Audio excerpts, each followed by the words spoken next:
ia começar exatamente falando sobre a Raquel Landim, ainda ficando um pouco nessa parte no que ela falou, algumas coisas que a gente sempre desconfiava, mas quando vem deles, aí você vê que não é teoria da conspiração. A gente simplesmente estava fazendo uma análise lógica das coisas. Primeiro, Perfeito. a partir do momento que a imprensa define o que vai ser assunto e o que não vai ser assunto, o que vai ter prioridade e o que não vai ter prioridade, do meu ponto de vista, isso já não é mais jornalismo.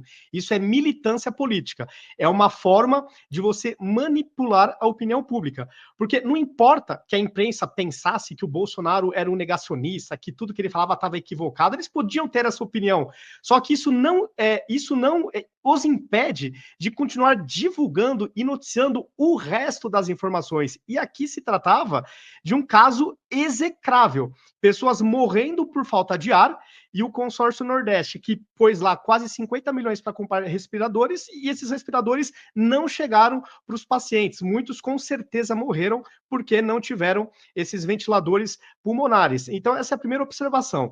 Isso não é jornalismo, isso é militância política. Jornalista não pode escolher, pelo menos é o que eu penso, eu não sou jornalista, mas é a opinião que eu tenho. Não pode ficar pincelando, vou falar isso, vou ocultar isso, não. Joga para o público e ele tira o público as suas próprias conclusões. Porque a imprensa, além de omitir, de selecionar, já dá com viés, já dá mastigadinho para o cidadão ter a opinião que a imprensa quer. Totalmente deplorável para mim esse tipo de jornalismo.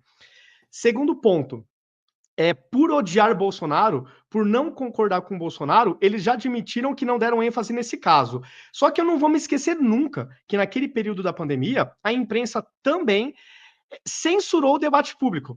A partir do momento que eles tiveram os seus especialistas de plantão, né, os seus especialistas queridinhos, eles se fecharam para o contraditório, justamente num período onde o mundo foi pego de surpresa com uma pandemia, eu acho que ninguém estava esperando, e obviamente o debate científico também, estou falando do debate científico, seria saudável para a gente chegar a medidas que ainda pudessem estar erradas, mas um pouco mais moduladas. Mas não, eles se radicalizaram para uma vertente e começaram a demonizar quem pensava diferente. E eu acho que nas falas da Raquel Landim a gente entende o porquê. Era para se contrapor politicamente ao Bolsonaro. É o que eu interpreto dessa frase que ela falou, dessa constatação. Então, totalmente deplorável o papel da imprensa nesse período da pandemia, né?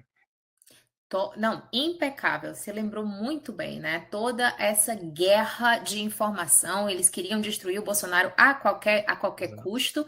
E é exato, o que a gente viu ali na Covid foi algo surreal mesmo, porque se tratava de um vírus novo, né? De uma pandemia nova, e não podia debater. Era como se a gente já soubesse o que era certo e o que era errado. Né? Eles investiam ali o julgamento e censuraram médicos, censuraram cientista, né? Foi uma coisa assim absurda, né? Da gente olhar. Estavam chamando médicos de negacionistas, é uma coisa inacreditável.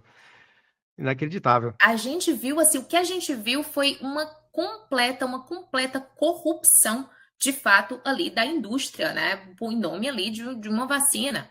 A gente viu as farmacêuticas ali colocando pressão e a mídia indo ali toda orquestrada contra médicos, contra qualquer... Claro. Porque o normal sempre foi isso, dos médicos se debater, você tem que debater, você tem que ter várias opiniões, ainda mais quando se trata de uma pandemia nova. Então eu lembro que eu cobri bastante, né, essa época da Covid, foi uma época aqui que eu estava online o tempo todo, e um dos pontos que eu batia sempre era assim, peraí, ou é um vírus novo, ou não é, e vocês são todos os especialistas, porque você tem 100 anos aí tratando. Verdade, eu não tinha pensado por esse lado. Né? Foi inacreditável tudo que a gente viu ali, foi inacreditável. Um método que pudesse ajudar as pessoas a sobreviver, porque a gente se lembra que em Manaus as pessoas também morreram sem ar porque se distribuía cloroquina, sempre tinha alguém para falar dessa história dos respiradores. E a gente estava tão perdido, digo nós, a opinião pública, os políticos, a própria CPI, naquela confusão toda, daquele negacionismo tão intenso de Jair Bolsonaro, que estava até difícil olhar para esse crime, porque não dava para justificar aquele negacionismo de Jair Bolsonaro, né? Então tomara que agora, com mais calma, a gente consiga realmente ir fundo nessa investigação e colocar na cadeia quem desviou dinheiro de quem estava morrendo sem ar.